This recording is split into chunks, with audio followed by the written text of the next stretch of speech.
In the last 75 years, many things have taken place to set up the fulfillment of the end time scriptures. And the most important one was the forming of the nation of Israel in 1948, okay? That fulfilled Isaiah chapter 66. And when that happened, that allowed for a place where the third temple could be built, because the end time scriptures are fulfilled through the temple, which has to be set in the holy place, in the holy land, okay? So important that these things came to fruition, because that means the end times prophecies will be fulfilled literally. I mean, literally in the temple, literally in the Holy Land. You know, against all odds, if you would have told somebody this 100 years ago, they probably would have laughed you to scorn. But now these things can take place because of fulfillment of prophecy.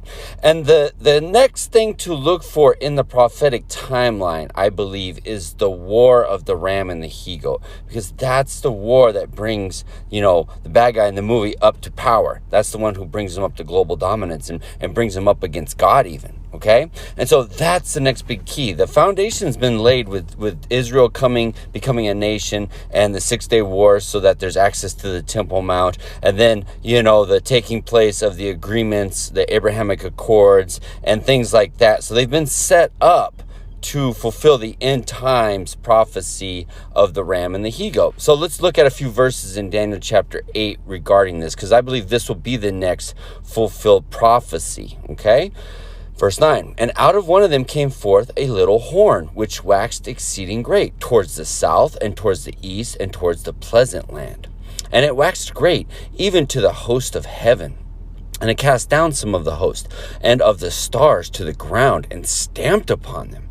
Yea, he magnified himself, even to the prince of the host. And by him the daily sacrifice was taken away, and the place of his sanctuary was cast down. So this little horn, which is the name of the Antichrist, he will wax exceedingly great, you know, and he will start to dominate towards the south and towards the north and towards the pleasant land, which is Israel, okay?